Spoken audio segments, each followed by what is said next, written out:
This episode of our This Week in XR podcast is sponsored by Zapper. Zapper is one of the world's leading XR companies. Over the past 12 years, they've won numerous awards for memorable campaigns. They've democratized AR by making tools and SDKs that anyone can use. And they created ZapBox, the world's most affordable mixed reality headset. Most recently, Zapper worked with Unilever to create an enhanced QR code called Accessible QR, which enables packaged goods to speak to the blind and partially sighted. If you're thinking XR, give the team at Zapper a call or visit zapper.com to see how they can help you on your XR journey. Good morning, everybody. I'm Charlie Fink with Ted Schilowitz, and it is This Week in XR. It's Friday, September 20th, 2024. We are Roni-less this morning. Nevertheless, this is going to be a great show. We have John Attanassio and Luisa Huang, the co-founders of Toonstar, which is going great guns on YouTube and social media, making content, animated content with AI. So they have a terrific partnership with a TikTok influencer, and he provides the voice and I guess a lot of the story ideas. So really great to see a company like this have a big hit, Indeed. and to hear what happens with them. Meanwhile, Jesus Christ, Ted. Well, we haven't had much news the past few weeks, but this week our cup runneth over. Yeah, well, it's the season, right? It's the late September season for kicking around new product launches. We're all waiting with bated breath. In 5 days, Meta is going to show what they're up to. And last week, Evan went on stage, the CEO of Snap, and showed what they're up to in the world of AR wearables, which you and I and Roni talked about. Well, have you tried the new Snap No, I have specs? not. I have not. I have not. So I got to get a demo last week, Yeah. and I thought they were really cool, but The, they fit with their ethos of sort of being a snackable entertainment. The battery is only 40 minutes long. You yeah. throw them in your backpack and uh, go to places where there are snap lenses, and you're meeting up with friends. You can have multi party experiences with it.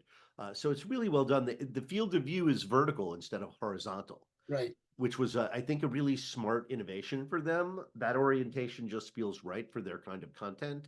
And it also kind of solves that, for some reason, it solves that problem of always being aware of the field of view and that you're being blocked.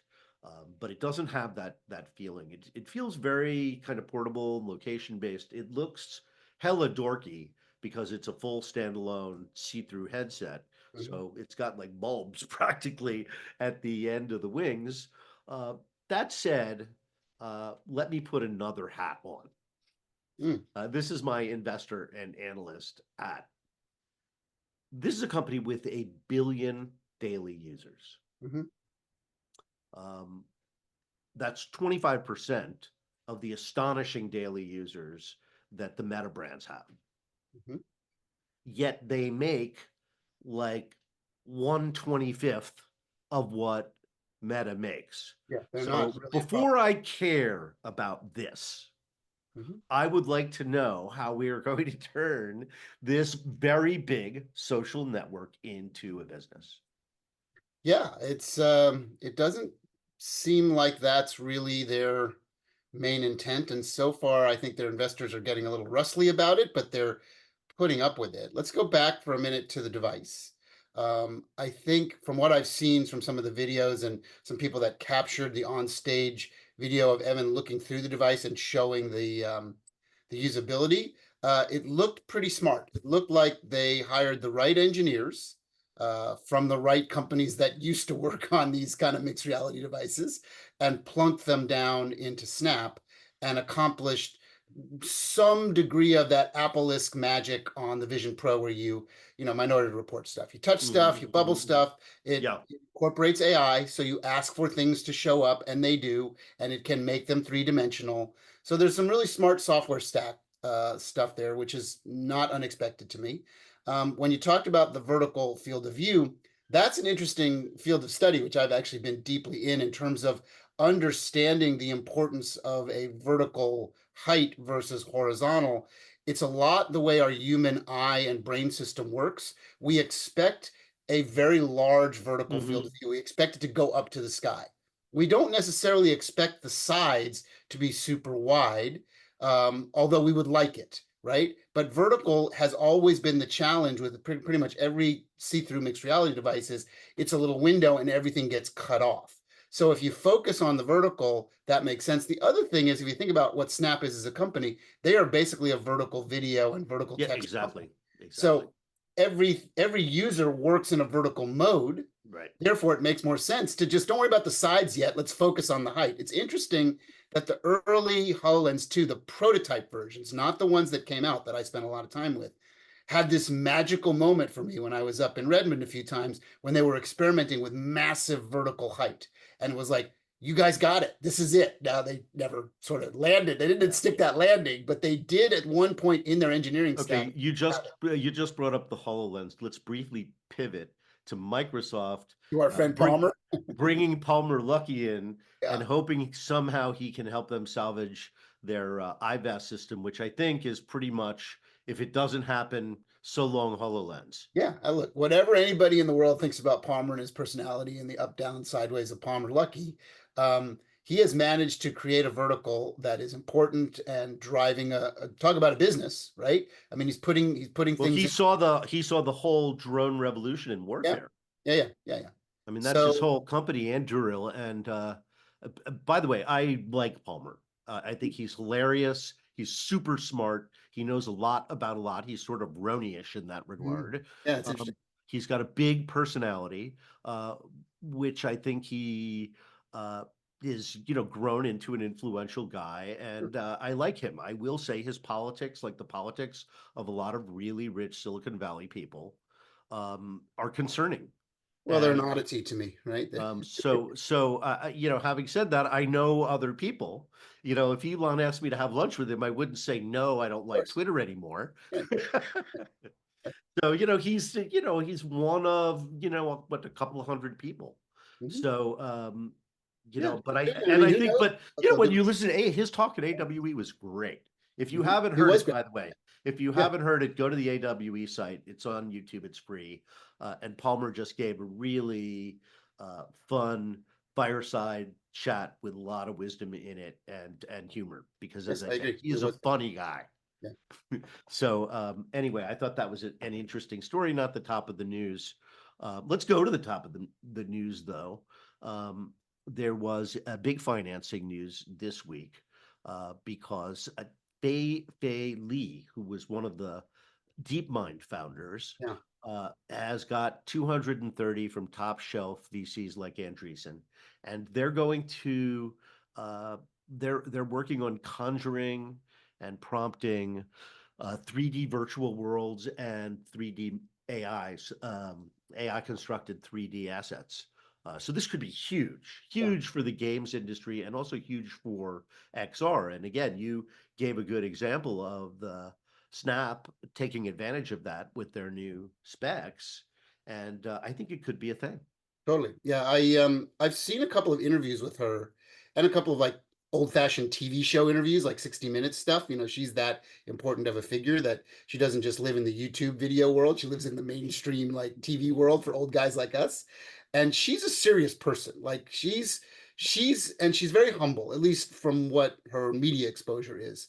She's a real scientist. She is not a Silicon Valley whiz kid. She cares about science and she's developing science, and it doesn't surprise me that she has a lot of strong followers that are willing to put money behind her and her take on AI. I mean, I would be one of those people. I So think this she's is this interesting. is another startup that's worth $1 billion. Yeah. But the person behind it has an interesting philosophy. It's worth looking her up and watching some of her Oh, videos. I'm excited that somebody is doing this for a Yeah, lot of I reasons. am too. It's a big idea. And I think Uh, she's the right person. I think she's going to be interesting to watch and follow. So our friend Elon cannot stay out of the news. This time, Neuralink has gotten a breakthrough device classification by the FDA to start doing implants in the cerebral cortex Mm, on the visual portion to address blindness. Now, I mean, I know Elon is not, a neuroscientist, but the people running Neuralink, if this works, they're going to change the world. Yeah, yeah. This is another one of those moments that, again, regardless of what you think about his overall spectrum, um, he is a remarkable human being doing remarkable things. And this is one of those remarkable things, or at least he can set himself up as a really smart front man to do remarkable things. Like, I don't think Elon really invents anything. I think Elon is much like a Steve Jobs, much like, other really, really good front men that know how to spin and sell a story and create a business opportunity around it. And he's creating a business opportunity off of the vision of the future. Yes, right. Which is like what he's doing with SpaceX and Yep. what he's been doing with Tesla. And So, Starlink. yeah, and Starlink, right. So he's a remarkable character, and he is a character. So, speaking of new headsets, Yeah, HTC has announced the Vive Focus Vision. yeah, It's $1,000 headset with, 2.5 per eye at 120-degree field of view, which would be the largest commercially available. And so, eye tracking, color pass through. It's standalone, no yeah, wires. yeah. So that said, it's still you still have to download the software from Steam. And it just feels like they're kind of on the wrong side of history now, right? Like they release good products. They don't really, at least in the US, get market traction for them. I think they're in a difficult spot. I think that product probably has some real value to enterprise and to, the tiny little business of LBE and all these things. But in terms of actually a mass-produced consumer product, Meta is releasing devices in the few $100 range that are standalone, and it's hard to compete with that. I think there's always a higher market for certain things that need something better, right? That want high resolution, a good quality use case, but I just don't feel like they're on the right side of this. They went after enterprise after it was clear they weren't going to be able to compete with Meta. Yeah, And I don't think that's gone well, and not because of them, because enterprises are slow to adopt new things, particularly when they're making money. right. So it's a little And bit just the like, market is small. I mean, yeah, it's in the billions certainly, but it's not in the many, many, many right, billions. And it's going to be hard for a company like HTC to make a go of it. They've been right, trying for a long time. yeah. So let's move on to a fun AI story, and it'd be Okay. great intro to John and Lisa. Um, Lionsgate makes a deal with Runway. Yeah, what do you think? I'm not quite sure what this means. I mean, I get that 20,000 hours of television and movies is going to be a pretty good basis for training an AI model. But the model is still a base model. There's still a base model coming from somewhere, right? That has a semantic understanding, that knows about things outside of the movies so that it can have context for the Yeah, prompts. yeah. And so that seems to me it doesn't really solve the copyright issue. It just allows them to fully embrace it. As for saving millions of dollars, the CEO said, well, I mean, the biggest expense in the movies is the special effects. Mhm.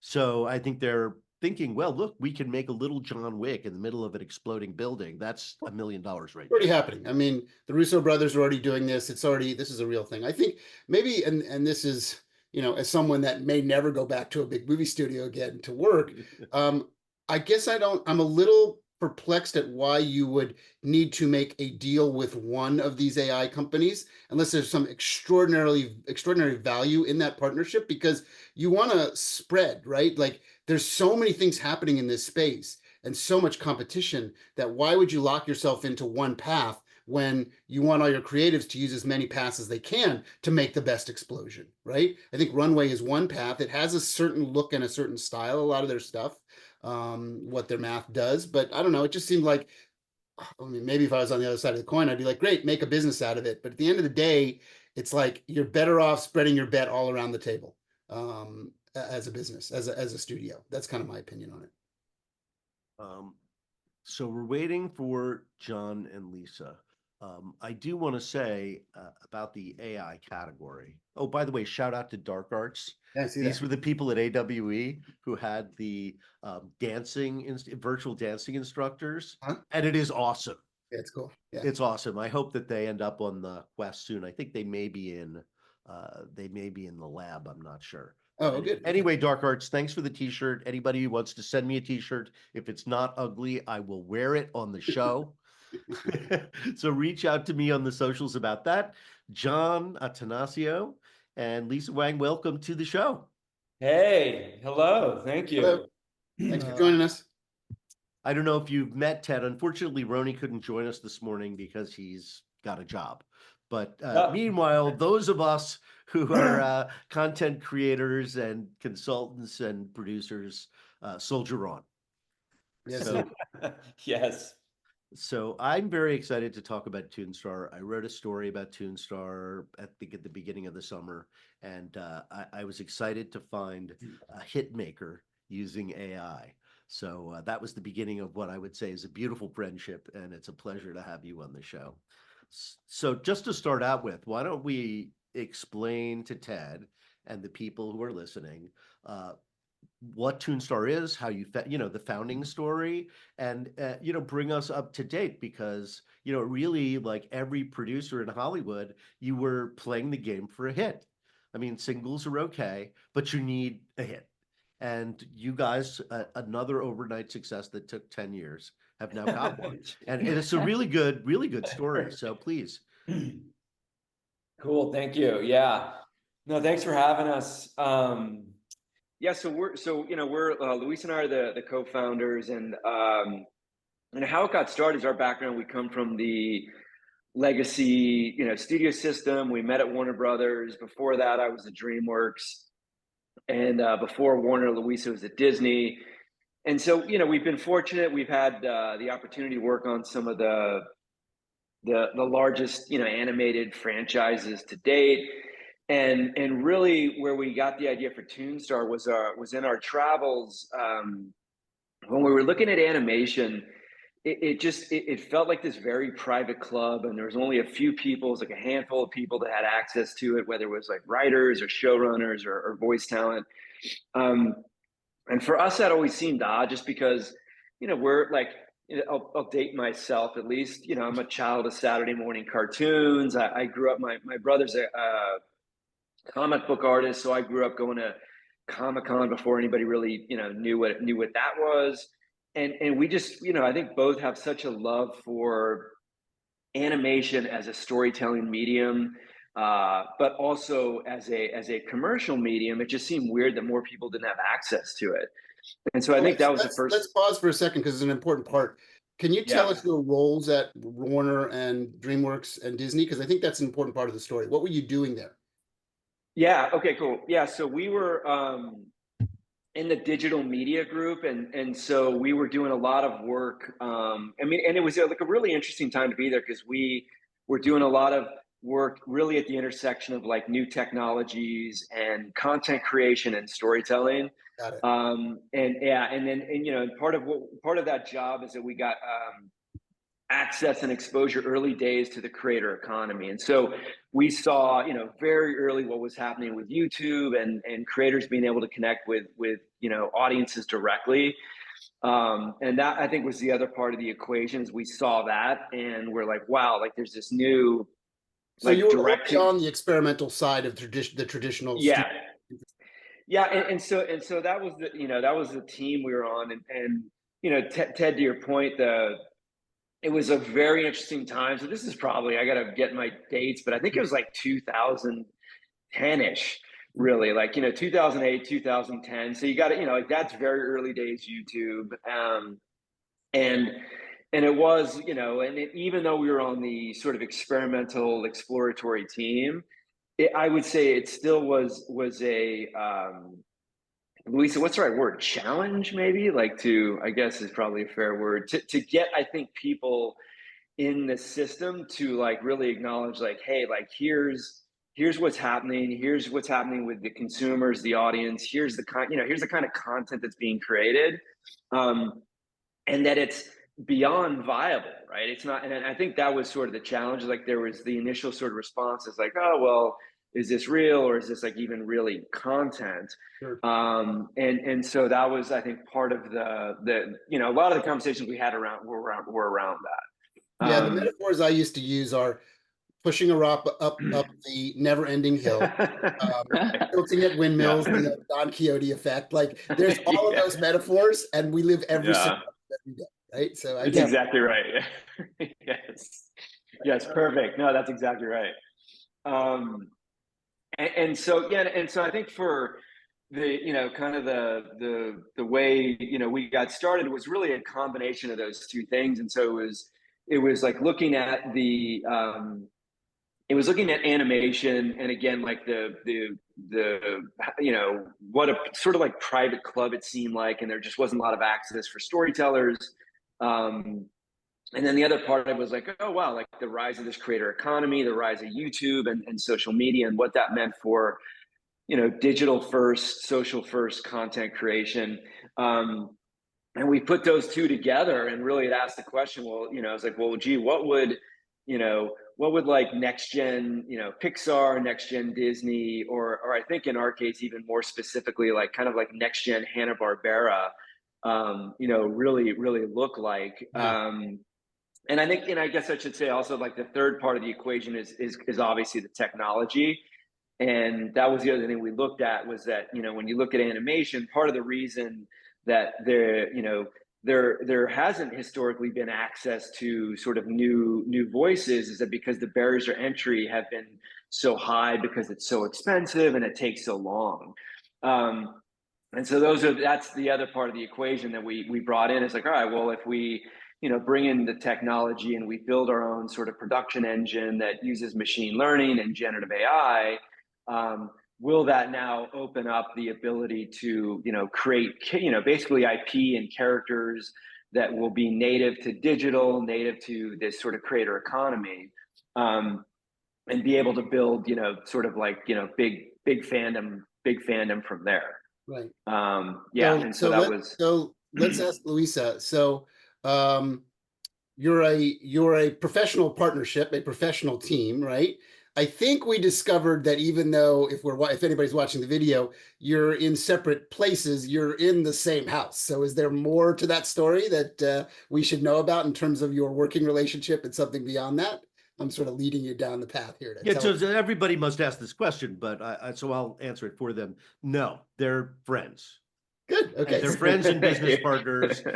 John has a lovely family, and so they all go home and have respective lives as well. Interesting. Okay. But So there you go. it's a So that was natural assumption that everybody makes. that was a very genuine question that I had. So now I know the answer. Which is Yes. good. We're Yentas when you come right down Yeah, to yeah. it. All right. So now that we know that part of the story, Luisa, what are the two of you now doing on a day-to-day basis, and how are you bringing what you're working on with AI and storytelling to life? Well, wait. We got to hear Or did the I miss a story part of the story? content. But wait, the Okay. story of the content is really interesting. All right. All Because there right. were a few sort of great opportunities that didn't turn out to be great opportunities, Oh, and other shit that producers go through in Hollywood okay. So there's a backstory. before they kind of hit this inflection point, and it actually started to deliver the potential Yeah. they knew it So had. let's hear that part Yeah. before my question then. Yeah. Okay. Go ahead. Yeah.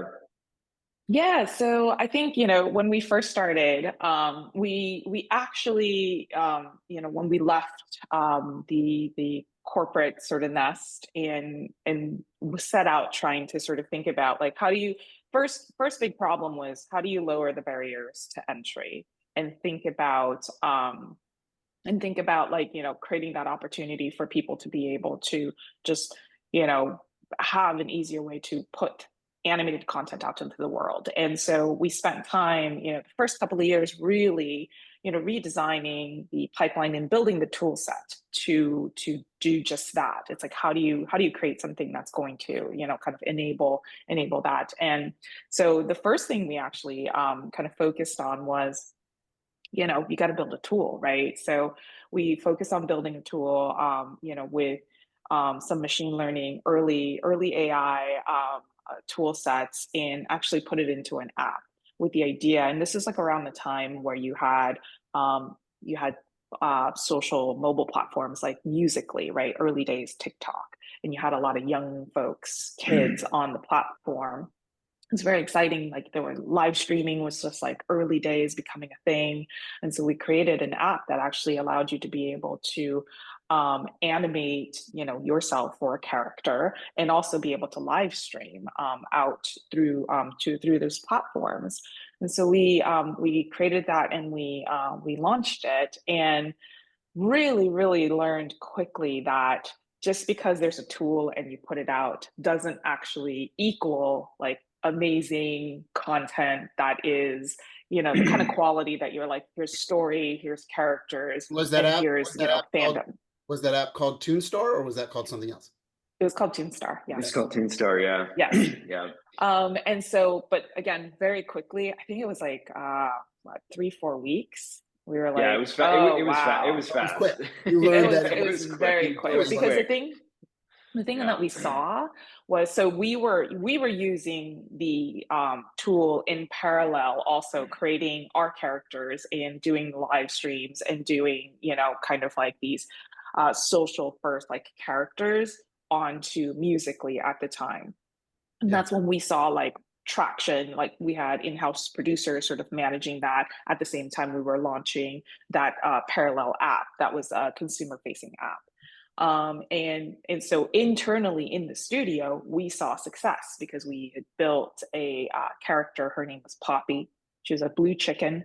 And at the time, like when Musically was kind of in its heyday, Poppy, it was like a show that was very much like a Space Ghost, Coast to Coast, had a character of friends, and she would like interview other popular like social media stars, and she would also have these like interstitials with her friends. So it was sort of like that kind of show. And at its heyday, it had 150,000 concurrent viewers on a mobile app. So that was really huge numbers. And we are like, this is amazing. Now imagine like if this scaled. And so parallel launch of the app, and what we saw on the app side, where it was consumers and just, kind of general population getting a hold of the app and making content, and everything was housed on the back end AWS. So we saw the AWS like cost skyrocket. We were like, wow, like look at all this content that was created. And then you go in and you see the content, you're like, wow, this is maybe not the wisest Now you choice. should, for the couple of people that don't know that are listening, you should maybe let people know what Musically turned into so that they understand. Yeah. Yeah, so I mean, Musically was the precursor to TikTok. It was acquired. I forget when it was acquired, but it was acquired by ByteDance and kind of merged into TikTok. I think it was So like it was like 2018, 27. I think it was maybe 2017-ish, 2018. I think. Yeah. Around there. Yeah. Yeah. But it's interesting that you were So in the very early arc of this, and then you saw that transition, and then it started to blow up. And yeah, what's interesting, Charlie and I often talk about the company store making all the money. So AWS is charging you through the roof for all this content that's being generated. You're looking at the content going, this isn't really working, and we're spending a lot of money with AWS. That's right. That's right. But we knew, but internally in the studio, we saw like, with the small team, it was like 2 people, right? 2 people at the helm of this technology. They were able to create a character like Poppy, get an audience, have millions of, views and followers. So we're like, okay, well, maybe this idea of like just completely democratizing and making this UGC was not the best, sort of idea. Okay, but the technology works, and in the hands of, even if you think about like, okay, well, at what level content creator, you can generate and you can create something that's really meaningful. And so we did the startup thing and we pivoted. We were like, platform, UGC platform, not the road for us. And so we actually kind of closed the app, and we didn't continue down the path of the UGC. And then what we ended up doing was continue building the technology and continue building the tool set, with the aim of really working with who we felt was really the right target, are the storytellers who really understand the consumer and the audience members that are that are digital natives, right? So YouTubers, the folks that are on TikTok, they understand their audience. They understand the humor. We were very humor leaning, sort of like content creators to start, and Well, so cartoons are funny. yeah, cartoons Yeah. are funny. Yeah. Exactly. And our technology allowed people to be very, to be able to quickly be able to, incorporate things like pop culture and topics that are relevant. And that really just sort of like set us on the path of like that was clearly the lane. And to John's earlier point, you look at early days like Hanna-Barbera, like what are the things in which they crowd gravitated to and what they were doing, at the early onset of television, that allowed them to be able to create really, the kind of assets that, we see today, the Scooby-Doos, the Flintstones. Like it was, kind of very interesting parallels. Right. So you kind of went full circle. You went back to your roots, understanding that because you can make tools democratic, it doesn't necessarily mean you will completely flatten out the content. And YouTube is a very good example of this as well. I talk a lot about a terminology called the false democracy of YouTube, right? YouTube is not democratizing content. YouTube is allowing a tiny little sliver of creators that are really, really talented and really good to make a living. And then a tiny little piece of that sliver to make a really good living when you get to the sort of Mr. Beast and the 30 or 40 others that are cracking the code. Right. Everybody else is trying to chase the brass ring. And that's a fine economy that has the illusion of democracy, but it is not. Now, the tool set is democratic, which happened with video, right? People had a movie studio in their pocket with a smartphone. And now we're starting to see the next wave. I mean, one of the things that happens is once you're a hit, YouTube is incentivized for you to have a bigger hit. Yes, of course. So I think it's safe to say that one of the turning points in the business was YouTube showing up saying, "You're an important studio. We want to make you successful." Well, they became, right? That's that sliver, right? They, that once they find you and you're good, they elevate you. They will cultivate you, right? Yeah, Just like any other studio. They want to spend the money on you because they're competing with television. Right. Exactly. So you found that same level of understanding, but really leaning into AI to achieve these objectives, right? Yes. And So your per minute cost. Yeah. So this is one of the things I was going to say about Hanna-Barbera style animation. Yeah, it's less expensive than Disney, and they farmed a lot of it out to Asia. But that doesn't mean it wasn't, tens of thousands of dollars a minute. Right. That's right. So now, in order to make profitable content for YouTube and for Reels and other social media platforms, your per minute cost has to really be low. Of course, that's dependent on where the content comes from. That's the most expensive and difficult part, right? Is getting the good content. It's like making the cartoon. That's easy. Let's get great content, because if you don't have great content, no one cares that the animation is good and looks like $1 million. Right. Yeah.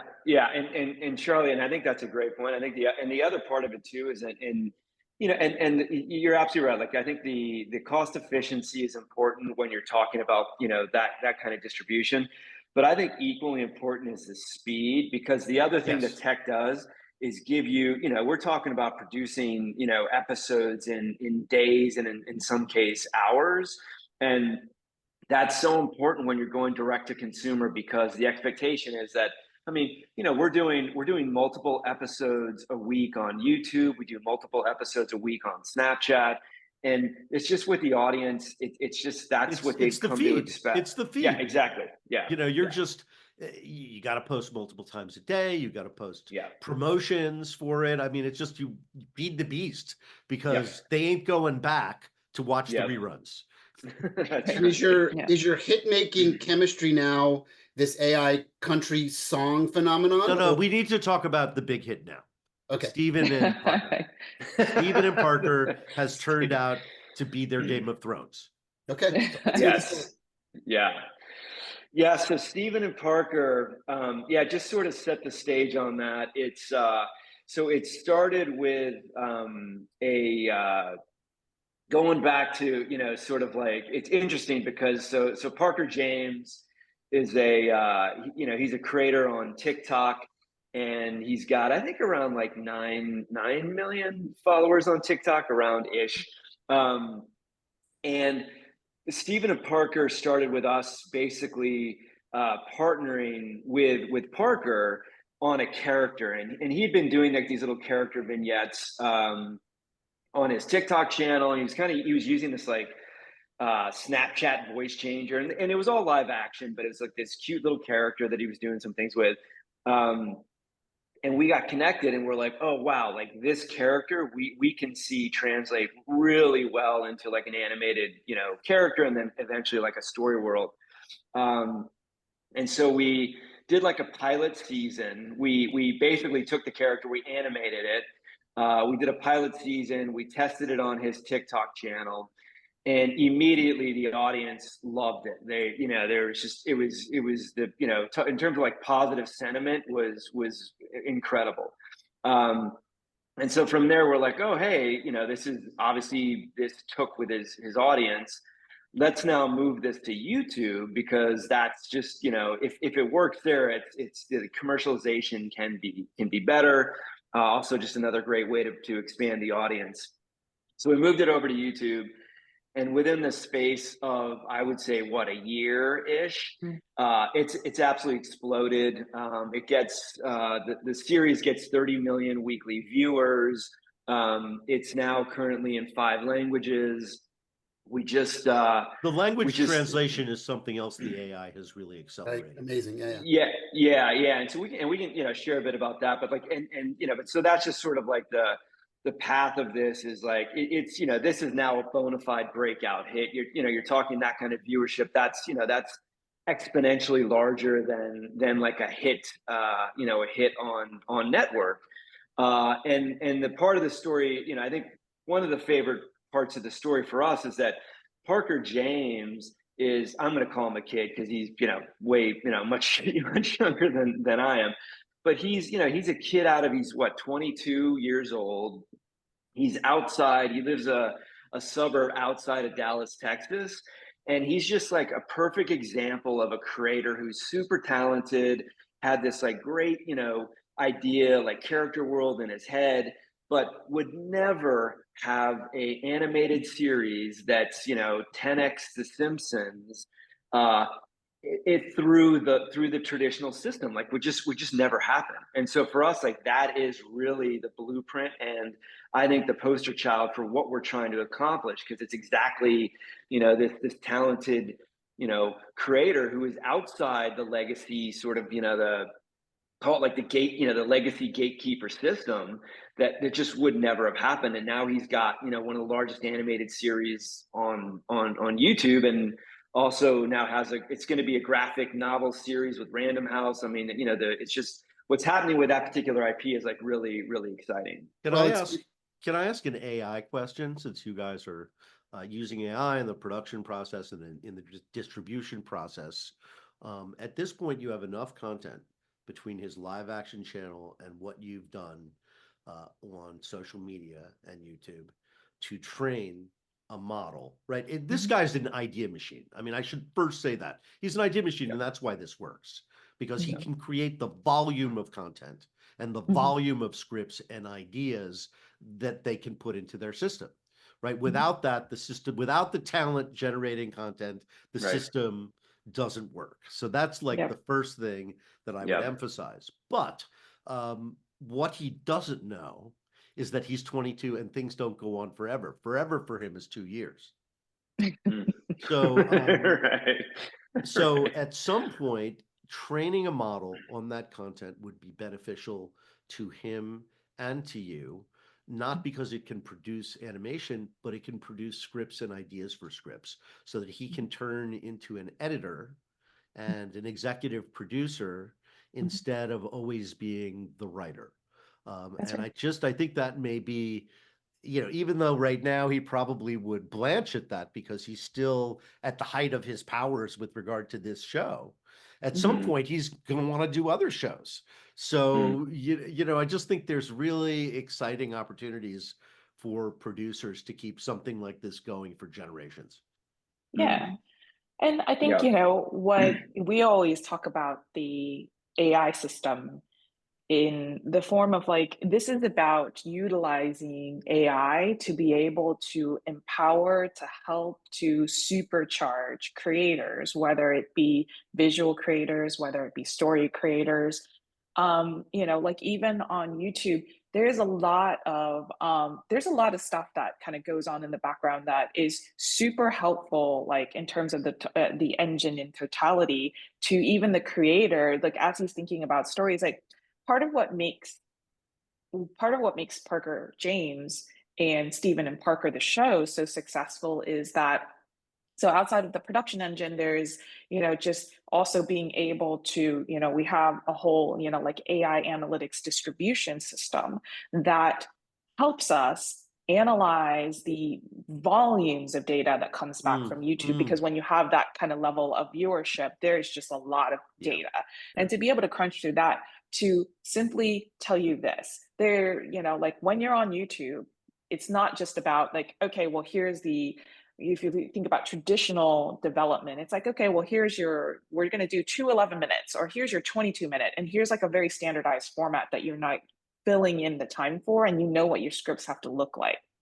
The great thing about YouTube, and the great thing about social media now, and also the bad thing about it is that there is so much fluidity and flexibility. Success on YouTube specifically counts on it's a different mix of formats that makes it successful. You have to have things that are 20 seconds, 50 seconds, 3 minutes, Right. 5 minutes, and like I 15 said, you just minutes. have to keep, you know, it's the reality of social media.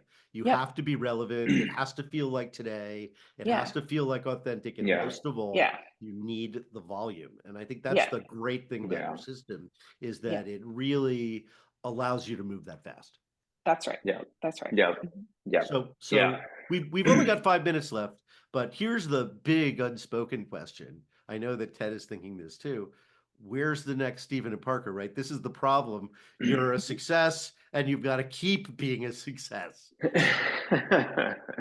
Yeah. So I think, no, it's a great question. And so I think this is part of like, and so actually Luisa and I were just talking about this recently. And you know, I think what we're trying to do, and I think this is where the tech comes in, process comes in, and then, you know, so it's tech, process plus, you know, finding, you know, Charlie, to your point, like this doesn't exist without great storytellers. And this is why, you know, when we talk about AI and frontier tech, we always talk about it in terms of like, it's tech plus humans. And And it's really it's a tech. human who is native to that medium. Yes, right. Right. You can't take Exactly. a TV writer and tell him he's writing for TikTok. That's right. Right. No, exactly. Then that's exactly it. I mean, it has to be native, 100% native to whatever sort of platform and audience that you're focused on. But it's the tools and the tech that enhance, assist, supercharge that human, and that's what we 100% believe, and that's what we think the winning formula is. And so for us, what's next is, you're right. It's like, you know, we're going to keep building. It's been, Stephen and Parker's been a great ride. Hopefully that continues and, you know, keeps growing, and we really think that there's a lot more there. But also then, where's the next Stephen and Parker? And I think, you know, part of what we're trying to do is we've built this engine, we've got the process, we've got the tech. And I think in some ways, you know, we talk about like, we're trying to institutionalize success in a hits driven business. And that's really, I think, what we're hopefully able to do. And if you're gonna do that, you know, institutionalize success in a hits driven business, you need to take a lot of swings. And I think for us, you know, there is this kind of like almost a little bit like this money ball kind of approach, where we can do it in a very capital efficient way. And we've got a pipeline of, you know, we have a pipeline, you know, thankfully, you know, knock on wood, we're grateful. We got a pipeline of more Stephen and Parkers that are coming, with creators that have seen what we've done with Parker and want to do the same thing with us. And they're not all, like, we know this, like, we've been doing it long enough that they're all not going to turn into Stephen and Parker. But, you know, we can, what the great thing is, and we can we can keep taking swings at it. And it doesn't take and $250,000 to try. That's something. right. That's right. That's exactly right. That's exactly right. And I think that's the sort of one of the really, cool things about this model and how we're approaching it. And in the process, like we said, the original mission is to give more creators and storytellers an opportunity. And we're going to do that. Like, the more we do of these, the more opportunities we're going to create, and they're going to get chances to tell their stories. Now, whether they become Stephen and Parker, that the audience is going to determine that. Right. But they're still going to get a chance to do it and make something which, we believe is more than what's happening in the industry today. So in the just a couple minutes we have left, can we do a little lightning round? Because there's a whole bunch of questions I've built up that I haven't had a chance to ask. I want to see if we can get to a couple of these things that I think our listeners are thinking as well. Got like, oh, I want to know this. I want to know this. So the first question is just the raw economics of it. Stephen and Parker is your biggest hit. Does it provide essentially all or almost all of the revenue now that is generated from your technology that you've developed? I presume he's using this technology stack to build his animation hits, correct? Yes. So with what you can share, because the listeners really are very curious about this, is this your biggest economic driver right now, or is there a little collective of others that are starting to show some economic prowess? Yes, there are other. So it's a portfolio.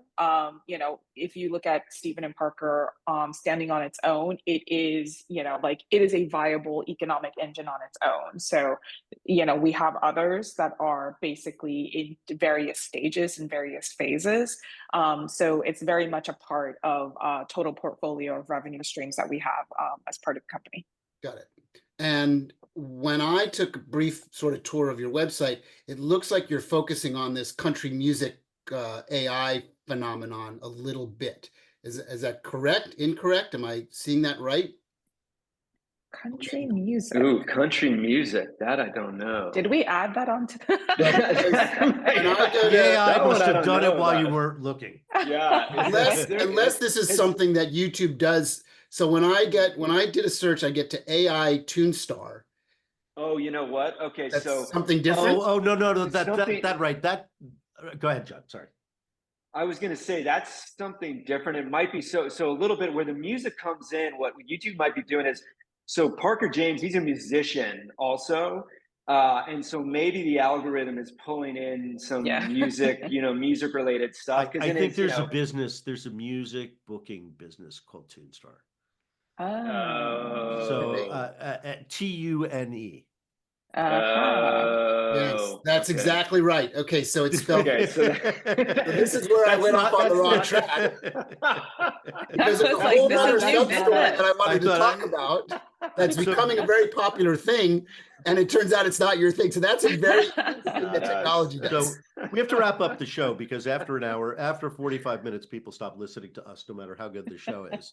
You guys have been great guests. This is a really exciting business that you built. You were ahead of your time and you stuck with it and you pivoted toward the money and you're still taking risks. I just think it's so exciting. And I really admire you guys.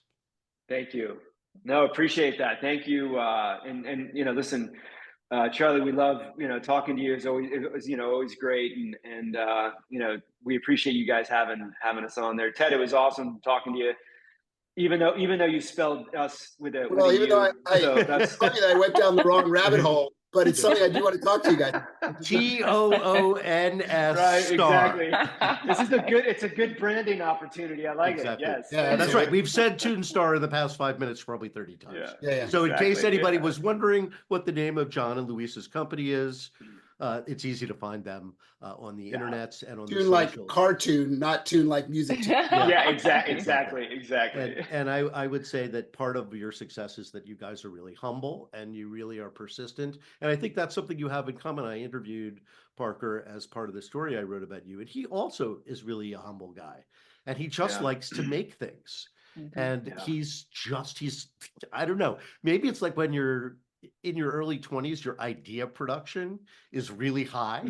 But I do think that there is a way for AI to kind of help him remain as productive while he does music and other things. And maybe it even frees him up to bring some of that into what you guys have already started. The other thing is that, of course, now that you have your own channel with millions of viewers, your new shows are going to benefit from that in the same way that the original, Parker and Steven benefited from being on Parker's channel. So it's great. It's a great business that you built, and we'll have you back on the show again because it was really fun talking to you. Thank you. Ted, great awesome. hanging Thank out with you.